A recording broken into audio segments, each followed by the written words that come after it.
អានុសាវរីយ៍ភូមិអូរស័យបងកាន់ដៃស្រីឆ្លងស្ពានទឹកថ្លាសេរីសុផុនយើងបានសច្ចាបានអងអ្នកតាលើភ្នំកង្វាជួយចាំសំដី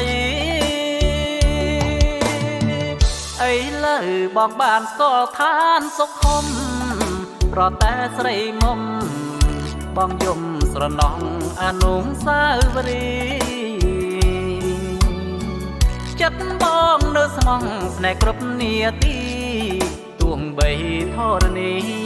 ប្រេងបែកជាពីរក៏ភ្លេចមិនបាន